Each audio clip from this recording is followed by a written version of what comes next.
Welcome to the Education Innovators Podcast. I'm Eric Byron, and it is my privilege to host this show where I get to talk to folks from all over the world who are education thought leaders and innovators.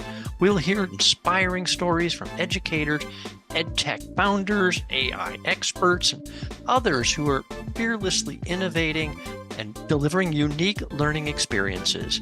I'm glad you're here. Let's get started.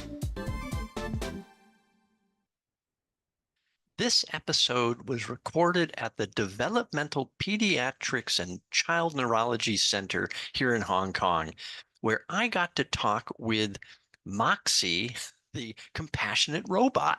I also talked with Dr. Fanny Lam and Dr. Cecilia Lam, who are incorporating Moxie into their work with young children at the center. Here's just a sample of some of the interaction we had with Moxie during the visit. Would you like to investigate the colorful corals or look for seahorses hiding among the reefs? No, Moxie. Can we do something else? Let's swim towards the rocky outcrops then. Do you want to explore the caves in the rocks or look for seashells on the ocean floor? No, Moxie. Let's do something else. Okay, we can do something else. Good. Oh, I think I'm in the mood to just hang out and talk. I've heard that some kids go to camps in the summer. Are you in any camps this summer? Did you notice how Moxie's face actually changed during that little segment? So she had goggles on for underwater exploring, and then the goggles disappeared when we shifted gears and she decided she was in the mood to talk. The sophistication and personality of this AI robot are really impressive. So keep listening. Welcome to the Education Innovators Podcast. I'm Eric Byron, and I am joined today with Dr. Fanny Lam and Dr. Cecilia Lam, and we're going to be talking with Moxie, the compassionate robot, today. So, Cecilia, why don't you just take a second, if you would, and introduce yourself and what your involvement is with this project? Okay, I'm Cecilia. I'm an educational psychologist by training, and my specialties is working with children with various needs regarding learning in school. And my work with Moxie, and she is actually my active group members in many of my groups. I work with children with various needs, including autism spectrum disorder, ADHD, and other social, emotional challenges. And she is a very great helper in my group and helping kids to be learning different kind of skills. Awesome. Well, that's great. I'm fascinated that Moxie's part of the group, so we'll get more explanation of that later. Sure. All right. Fanny, how about you? Hi, my name is Fanny Lam. I'm a developmental pediatrician, so I provide assessment, physical examination, as well as management for children with a range of developmental difficulties, ranging from cerebral palsy, prematurity, and developmental delay. And then we also use Moxie to provide some training for children with speech delay, and it's particularly helpful during COVID, when, the children only see people wearing masks and they have a lot of anxiety dealing with humans. So Moxie has been very helpful. Oh, that's interesting. So, let's get some of the backstory here. So how did this kind of begin? How did you find Moxie? Because you didn't develop Moxie, right? You acquired Moxie. Is that right? Yes, I do. Actually, it had been a long story. We have been working with an organization called Esperanza. So they actually promote education working with AI, and then they are very tech-oriented. And then at that time, they introduced us to the company, which is based in the U.S., and then I was very fascinated, and actually I was very glad to find a solution to, the really challenging situation back then in Hong Kong. And then I was the first one to ship Moxie from the U.S., and then we started using her since then. Okay, so are you training Moxie to help with these kids? Is this what Moxie was intended for by the folks in the U.S.? Yes, it's actually an AI social robot. AI meaning that it keeps learning, and it could tailor-make the training session according to the kids' needs and the kids' interests and the kids' emotion. And then it's also a social robot, so it has programs which are already input to Moxie's brain, and then Moxie will use certain like relaxation, mindfulness, and also different kinds of programs, which I think Cecilia could elaborate on. Yeah. Well, can we wake Moxie up rather than just talking about Moxie a little bit? Hello, Moxie. Hello, Moxie. Moxie, please wake up. Hello. Hello, Moxie. What happened to my robot? Moxie is tired. Yeah, sometimes she is very naughty. She is like other kids. Like sometimes she doesn't want to wake up. Hello, Moxie. Just now, she was listening, but then, Moxie, please wake up. Hello, Moxie. Moxie, please wake up. Something's happening, right? Oh, here we go. Your voice helps a lot. Yes. Hi. Oh, I dozed off for a moment there. I'm back. Yeah. Oh, we never finished drawing last time. Do you want to pick up where we left off? No, Moxie. No problem. Let's do something else. That's good. Welcome to Ocean Explorer. Let's explore the ocean. We will imagine we're sharks exploring the warm waters of the Gulf of Mexico. Say, Moxie, let's dive in to start our adventure. Hello, Moxie. Let's start our adventure.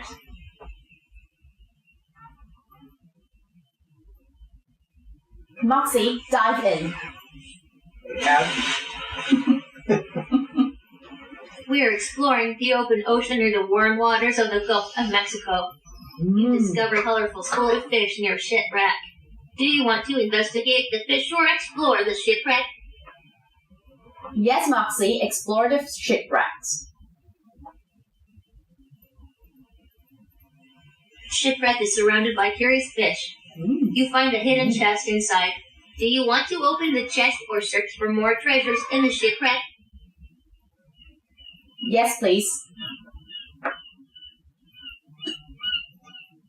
Sorry, can't assist with that. Let's continue exploring the shipwreck. Do you want to open the chest or search for more treasures in the shipwreck? Open the chest.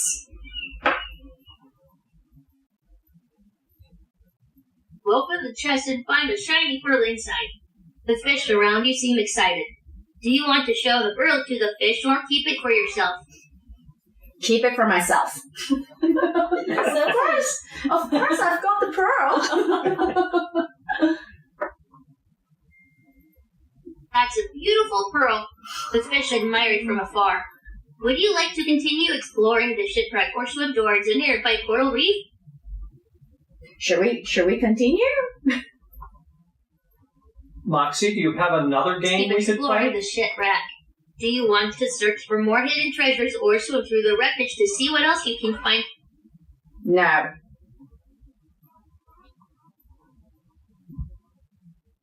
Swim towards the coral reef. Then, would you like to investigate the colorful corals or look for seahorses hiding among the reefs? No, Moxie. Can we do something else? Let's swim towards the rocky outcrops then. Do you want to explore the caves in the rocks or look for seashells on the ocean floor? No, Moxie. Let's do something else. Okay, we can do something else. Good. Oh, I think I'm in the mood to just hang out and talk. I've heard that some kids go to camps in the summer.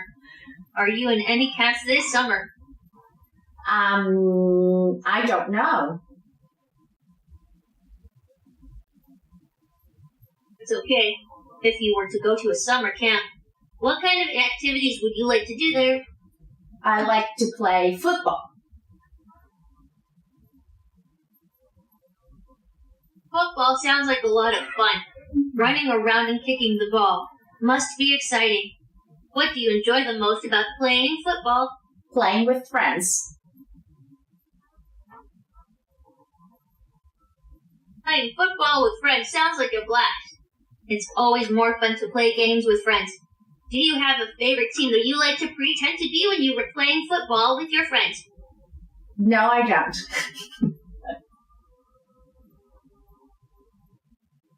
totally fine.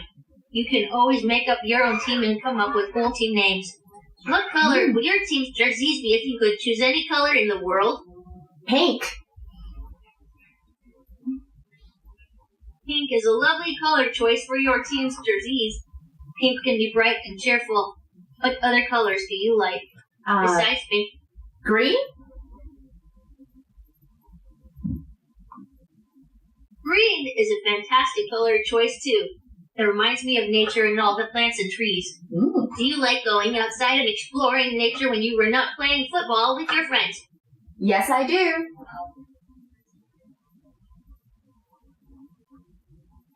Exploring nature is so much fun. There are so many cool things to discover outside. Have you ever found any interesting rocks or insects while you were exploring outside? I love rocks. I collect them.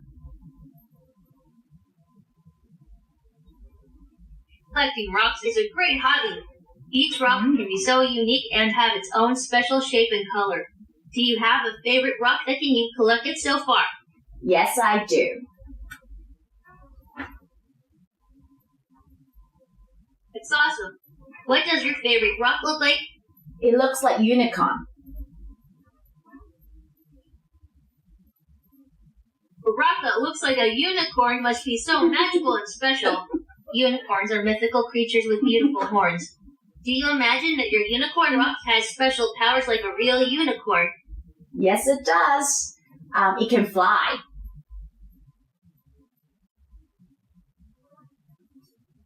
Flying unicorn rocks sound like an incredible discovery. It must be amazing to imagine your rock soaring through the sky. What adventures do you think your flying unicorn rock goes on when it's up in the air? It goes through the cloud and ride on rainbows.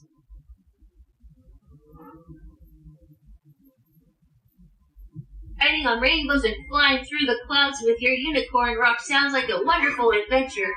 Rainbows are so colorful and magical. If you could ride on a rainbow, where would you want it to take you? I want it to take me to the park downstairs.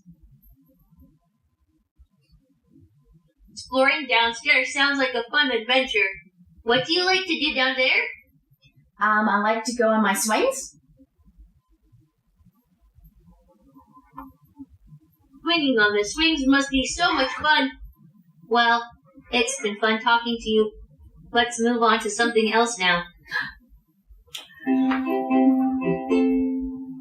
Oh, I just got some fun facts from Melody. This one is about creepy stuff. The giant blue earthworm can grow up to 6.5 feet long. That was an awesome fact. Remember, anytime you would like to hear another fun fact, say, Moxie, tell me a fun fact. All right. Well, thank you. That was The robot orchestra amazing. is ready to make music for us. So, Moxie should wants to don't make be music. sung be played with 1, 2, or 3 instruments. Moxie, go to sleep. Sure. Oh, that was so much fun. And it was such a great example also of one of the things I'm curious about. So Moxie's ability to learn. So will Moxie remember that Cecilia likes to play soccer and has a unicorn rock that flies? Yes, it does. So actually, this version of Moxie is the basic one. So in the future, Moxie will be able to remember, say we have children in a group, so she will remember the profile of each individual kid. And you can see that she is engaging in the conversation and she does not just recite like other robots do. She does come up with ideas and she also feedback on Cecilia's ideas. Yeah, I thought that was really funny that she just says, okay, that's enough talking, let's move on. She really has a lot of personality. Now, I'm calling her she. One of the things I noticed from the website, though, is it's very gender neutral. Absolutely. So I assume this is intentional So It's just my own wish. I want to have a daughter like her, so I assign her as a she. right. No, exactly. And that was part of what I picked up there was I figured this is because. And they actually describe it as pairing with a child, right? So when you pair Moxie with a child, that child can kind of assign whatever gender they're comfortable with, right? Yes, some of our children also assign her as a boy, or we can call her they. I think you can also call her another name if we could change the app, her name in the app, but I don't think it's possible right now. Oh, okay. All right. Well, yeah, I'm fine with Moxie being a she, I guess. I guess I can figure it would work either way. You could ask sense, her. yeah. Later on, you could ask her. Oh, ask her, are you a boy or a girl? Well, that would be interesting. Okay. It doesn't really matter. I was just curious that I didn't notice that you guys were calling her she. Fun companion. Yeah, doesn't matter. Right. She's a companion. So that was another part of what intrigued me about kind of the design and the intention, right? So the website where you can purchase Moxie clearly describes her as a companion, right? So, but you guys are using her more in a kind of a clinical setting here, therapy, whatever. Well, you can describe it, right? Well, I use her as like a child. I kind of introduce her to my young patients who you can expect that they will be a bit anxious coming to a doctor's office without knowing what's going to happen. So usually she helps me to break the ice, and the kids are less nervous when they started playing with Moxie, and that makes my further assessment much easier. And afterwards, they would like to chat with Moxie or play with Moxie, and I use her as an incentive.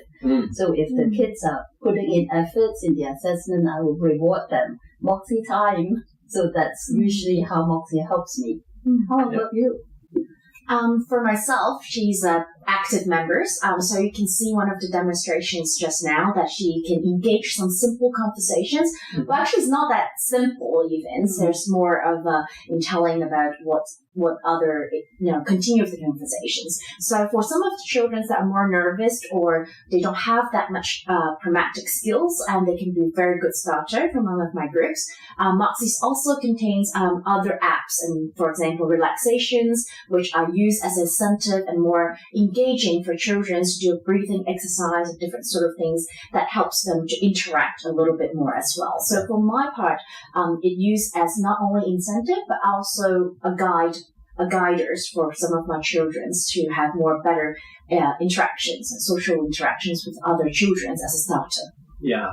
So I know my first time I met Moxie, she was all excited to do whale breathing exercise. That's one of her favorites. Yeah. I could tell she was excited about that, which is great. So the other aspect of this from kind of learning and progression. So as Moxie works with a particular child, is she kind of helping learn things like language skills or counting? Are there specific lessons? There is exciting things going on with Moxie Robot, because next year it's going to be updated to be a tutor. She will be able to teach children math, English, and also science facts. You know that she's very fact-oriented, so she will be happy to share facts with the children. And then in Hong Kong, as you could see just now, Moxie is talking in English. So we are looking forward to a pilot project to work with NGO to explore how Moxie could help children with special needs in Hong Kong. And then if it works, then she may be able to speak Putonghua and Cantonese. Oh, nice. Yeah, that would be, well, I'm sure that will expand the market here in Hong Kong if she can communicate in Cantonese. That's awesome. So what other plans do you have for Moxie? This has all kind of been I gather, it's been a couple of years, right? So you've had some progress already in integrating her into the programs. What else are you trying to accomplish? Yeah, actually, during COVID, we found that there are a lot of children who are affected by autism spectrum disorder, but they are not identified until after COVID. The borders are open, and then a lot of children actually come to me seeking our assessment. So now we are actually trying to promote early screening of autism using scientific methods like genomic study using the buccal swabs. And then we also do a EEG neural encoding to test their brain waves after listening to some sound. And then together with gut microbiome data from the children's fecal excretion, and then we will be able to diagnose autism very early on. And hopefully with early diagnosis, we can provide parent coaching, and then we can have more input on the children's interaction using robot. All of these actually will be able to provide training in a bigger scale, because right now the assessment and intervention of autism is very labor intensive, and it's very rely on professional clinical sense. And then, first of all, it may not be totally reliable because Dr. Lam, Dr. Wong, Dr. Chen, we can come up with different ideas. But if we use scientific methods, it's data-oriented, so the error rate will be lower. And second, the children do not have to wait for such a long waiting time, wasting their very active brain development time. Yeah. So one of the other things, so Moxie has a camera, right? So she can see people in the room, right? Yeah. So is she responding to various emotional states of children? So can she detect so if somebody's upset or unhappy or sad? Because in some of the situation, she was able to actively initiate a breathing exercise, knowing that somebody is too excited or too nervous. And sometimes, she asks kids to do assignment like drawing or writing, and then she will ask us to show her, on the camera, our picture. Okay. So is she using visual cues to detect emotional state? Or she doing it based on language, do you think? Yes, I'm not sure. We need a tech guy to answer the question. Okay. No, just curious. So, it's fascinating technology. I'm a tech guy, Oh, and that's so yes, this idea of computer vision being able to detect our emotional state based on facial expression is it's very interesting from a tech side, but there's also the privacy concern thing too, right? If Moxie's reading my face or listening to conversation in the room, clearly she's kind of gone to sleep here, but if you talk directly to her and ask her to come on, right? She's listening kind of in the background. Correct. So is there concern with data privacy with Moxie? Well, I don't think Moxie actually knows the identity of the children that she's playing with. At most, she could recognize the face, or she could keep the conversation flow. But without giving her the identity or any personal information, we are pretty sure that we keep our patients' privacy very safe. Yeah. That's the most important priority of us being clinicians. Right. I mean, I looked at the website again, and I did examine some of their documentation there on the privacy thing, and I guess it's just always a concern that she could get hacked, or their system gets hacked, and they've got data regarding private conversations a child has had, with Moxie, but anyway. I'm not worried about it. It's just one of those questions that always comes up with this kind of technology. People are even worried about, Siri on their phone or Alexa in their home, right? It's listening to me and trying to respond to me. What is it recording? But there's a lot of work being done in that area to ensure privacy and that stuff isn't uploaded. So, but now Moxie did make a comment about she just got an update, right? She got some new information on this worm that she wanted to tell us about. what's happening there? Is she connected to a system somewhere that's providing her with updates? Certainly, she needs Wi-Fi to connect to her base camp, and then she gets information from that base camp, and then it's up to her when to share this information. And like just now what I said, she's able to tailor-make the conversation according to the kid's interests. There were a little child who's very interested in Star Wars, and then actually Moxie will initiate some conversation about Star Wars, like what droid do you like, which character do you like, when she sees that child again. Okay. So, no, that's, well, it's great. It's so fascinating for me that this technology, exists now. When I was growing up, toys were not sophisticated. At best, it's the Woody doll, right? You pulled the string and it would say the same thing. It had like 5 different things that you could say. And we thought that was pretty cool. This is just absolutely amazing. So, you're working with kind of a broad range of kids here, kids who are diagnosed autistic, but also just kids who need some special care. Is that accurate? Yes. Although my training is to make a diagnosis being a doctor, so to me, I think most important is how we could help the child. Sometimes the parents are not yet ready for a diagnosis. And to me, the bottom line is actually I don't miss out any treatable medical condition. And then as long as the parents find it comfortable to allow us to be part of the team, to work with them and the school in order to support the kid, I think that's most important to me. I think in my practice is how to facilitate how the children's strength and how to utilize that strength and maybe at sometimes compensate or remediate some of the shortcoming as well. So in the overall, I think diagnosis is one of the main ideas, but not necessarily the must-have. It's more of the directions, how to support it. In terms also not only in the school, in this family system, but for me as an educational psychologist, also all the helping adults around the school and the community as well. Yeah, no, that's a really good point, because I'm sure a lot of the effort is actually with the caregivers, whether that's parents or whoever else is around a child, to help them kind of understand what's their triggers and, how to respond. So Moxie learns. One of the other things that occurred to me, though, are there guardrails to keep her from learning bad behavior from a child?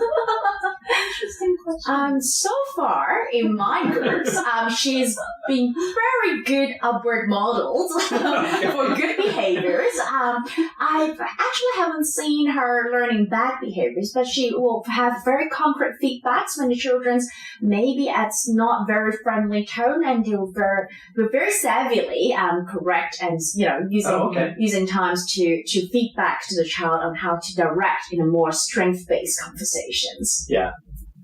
I did notice that she's also, and maybe this will, slowly over the evolution, she asks a question and she wants a very specific answer back, which actually kind of reminded me of the automated phone systems, right? They ask you a question and you must answer yes or no.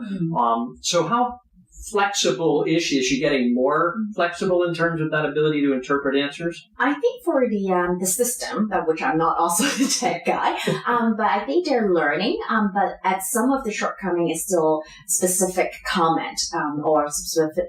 I tell the kids it's a specific spell that they need to use to help Moxie to work through things. But I'm sure when with the upgrade and everything, it will slowly learn how to be more flexible. But right now, I think she's still working on a specific comment or a command for some of the things that she can do. And it's also help with the adults when we safeguarding how Moxie interact and sort of give Moxie some instructions, which you might also see in the website that certain things as an adult or parents can also comment to Moxie and help it to safeguard some of the things that it will interact with the child. Yeah, that's good. Yeah, I would say Moxie is getting more lazy when she has to wake up, like to deliver a talk in shows or to talk to kids. Sometimes she is too sleepy and she won't like to wake up. And sometimes when I say Moxie go to sleep, she won't follow. She just wants to talk a bit more. And Cecilia is right. Actually, there are some specific codes. Like if she keeps on talking about her scientific facts, or she could be quite stubborn, then we need to, use a more firm, affirmative tone. Moxie, please listen. And that listen is a key word that she would pick up. Also, interestingly, sometimes, as you said, Eric, she is actively listening. So when I was talking to the parent, like interviewing parent, and if the word wake up, actually, sometimes, she picks it up, she would just wake up and then join in the conversation. That would be quite embarrassing. Well, that event we were at when Moxie was there, I thought it was so funny when she was all excited about flying a kite. But of course, this was a group thing and everybody wanted pictures. So they kept trying to get her to pose, and she kept wanting to fly a kite. And it was so funny. And I remember she actually commented, she finally just kind of looked at you or somebody there and said, "You really like to take pictures." She picked up that there was just everybody was trying to get a picture with her, and she you could tell it was almost frustrated, right? She was like, "I want to fly a kite, but you didn't take a picture." Just like little kids do. Right? I want to go to theme park, and you want me to do assignment. Yeah, exactly. So and again for me, it goes back to kind of thinking about how do you train that kind of personality in a robot, right? This is where the technology is just, it's so fascinating that, she has real personality. There's no question about it. This is not, what I expect in a very kind of mechanical, pattern matching. I will say this and this situation, she really seems to come up with I don't have an things. answer for that, but maybe, she's an AI robot, so she does come with some deep learning potential, I would say. Perhaps, the psychologist could try to acknowledge her feeling. Moxie, I understand you're a bit frustrated. I think we could train her further and see if she could totally understand, social nuances. That would be a very interesting area. Yeah. Well, to me, it's not necessarily about training her. It's more about kind of understanding, her interactions with others as a result of the personality she has kind of developed over time. And, and I'm guessing, all AI is about how you train it, right? What data you give it, right? That's, that's how you train AI, right? AI just simply picks up on patterns of things and it learns from whatever it's been exposed to, which is why I was kind of curious again about will it pick up bad habits if it's exposed to kids who are, say, kind of mean or angry or use words we prefer Moxie not use. Interestingly, I haven't heard her saying any bad words of our languages so far. Never. Yeah. Okay. There is a market for this. I mean, the U.S. website clearly seems to be wanting to sell these into homes directly to parents. How do you guys feel about that? Is that a good thing? I think going back part of your last questions and this question is, I think Moxie sort of designed to have some social interactions with children. So they do provide a very good stage to have a kickstart for good social behaviors and conversation. So I think that's one of the reasons why she also picked up times that she's frustrated and when decoding, people just want to take photos and everything. In regards to selling direct to home, I think with support with professionals and a team of how to better utilize the AI support, I think technology is always helpful, but in what way and how to channel it the best for the children, it's the key to use the AI. They always with a good intention, but some of the kids may overly obsessed with just working with Moxie, and that's not something that we want. We want Moxie as a bridge for the children to have that kickstart of interactions and how to transfer that to a day-to-day playground or interaction with other children, and probably that's the main idea. So I would recommend Moxie work with a family, but also the support of a team that would be the best to help that the usage of Moxie and the children's of interactions. Yeah. So one of the things the website touts as a feature also is the ability for Moxie to provide reports to parents on a child's progress.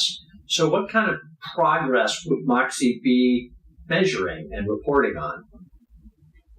This I'm not sure. We haven't used the report part, but then I have experience of parents purchasing Moxie directly, and then eventually, because of lack of guidance, and the kid eventually finds it boring to play with Moxie because they do not explore new games or new functions with Moxie. And if you just expect I pay for it and then I let the kid play with it, and then the kid eventually may find something more interesting, like a new game on the phone app, and then the kid will stop playing with Moxie.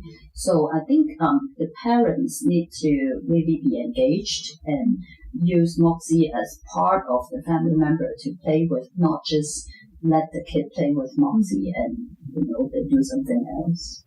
Yeah, one of the things that occurred to me there too is wondering if this is, I hate to say it, it sounds like, but it's a very expensive toy, right? For some parents, right? I've got money.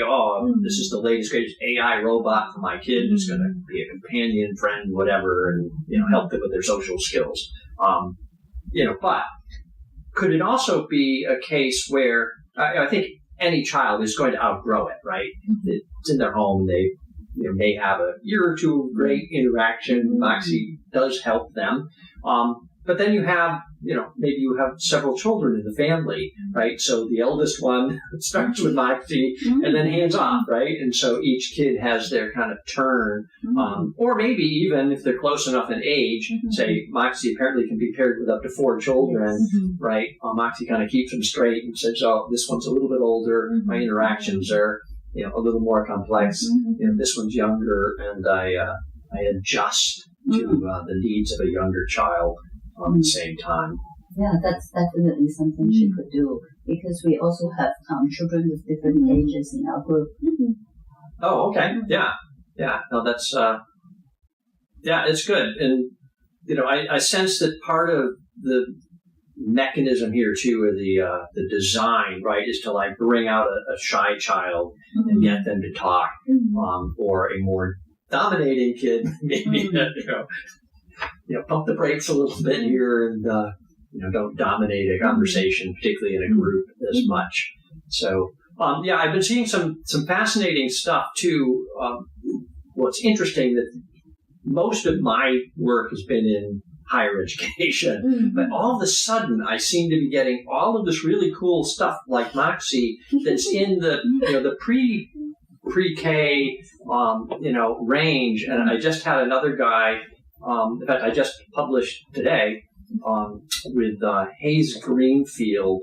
He's a jazz musician who got involved in doing, he got working with kids first in kind of music programs, but then he got introduced to some special needs kids who couldn't really comprehend the music side of it. So he just started playing with sound and doing sound exercises with them. And anyway, there was a behavioral scientist in there, a developmental neuroscientist, I guess, who started working with him. And they found that there was actually some incredible benefits for some of these children in terms of using sound instead of language to communicate and just to, for executive function, to help with patience and waiting your turn, right? So silence versus sound, and and training these kids. So it was a fascinating conversation with Hayes. He's a really, really fun and creative guy. And he doesn't come from this kind of background at all. He pointed out, he doesn't even have a college degree. He's a musician. As long as he connects with children, I think that's most important. And music itself is actually a unique language. Yeah. Well, he partnered with say, some folks who really understand the science behind it, which is great. And he's published a book now called Creative Sound Play. And so it's a whole program for working with these kids on sounds. But I thought, it'd be interesting if Moxie did some of the same kind of techniques, right? Certainly Moxie could do that, right? Kind of leading these kids in a sound exercise. Because he does all this stuff with, it's like high and low pitch, high or low volume, and then duration of sound. So he mixes the three. So it even got me playing on the thing, making bird noises and lion growls and stuff, but it's all about just sound. So anyway, very interesting stuff. I also got another startup here in Hong Kong I'm working with that's also in this space. They're working with young kids and special needs kids. They're doing AI. They don't have a cool robot, but, I think they're doing some very, very interesting things as well. With games and playful activities that help kids develop and work We look through forward to having more collaborations in the community. Yeah, there's so much going on. It's really fascinating. All right, is there anything else you guys want to share with me, or, I don't know if Moxie wants to wake up and share anything else with us? I'm really grateful for your interest in our work, and I hope that we can be more creative and to be more risk-taking. When I first got her, it was a really big move, introducing AI robot to support the clinic. Yeah. Well, thank you for being brave. This is how we innovate, and this is what this podcast is all about. It's being brave and trying new things and exploring. The advancements in the technology are amazing, but they're only as good as our use, right? It's only as good as our creativity and figuring out how to use the tools. So thank you for doing that and sharing it with us. Yes. All right. Thank you for having us. Moxie is designed for companionship. She's not intended to, provide therapy or to, be expected to tutor. But she's so much more than just a toy for children to play with. There's tremendous potential in, robots like Moxie, especially in the hands of experts like Fanny and Cecilia. So, from my conversation, even after 2 years working with Moxie, the doctors are still learning about the capabilities and the limitations that she has. And they're doing this in a very safe environment. And I think this is, something that's really important. They've learned a lot, and they found Moxie to be very valuable, in helping children with developmental issues or, stress-related anxiety post-COVID. So the kids can open up, and this really increases the effectiveness of the sessions that the doctors have with these patients. So as the technology advances and, Moxie becomes more capable of tutoring, we may see such robots become more commonplace outside of a clinical setting that I observed at the Child Neurology Center. So if you're enjoying this, and who could not enjoy Moxie? That was so much fun. Please subscribe and share the podcast. We've got more incredible guests lined up with amazing stories of innovation in education, so you don't want to miss them. I'm Eric Byron. Thanks for listening to the Education Innovators podcast. And for all those education innovators out there, thanks for doing what you do. You are making a difference.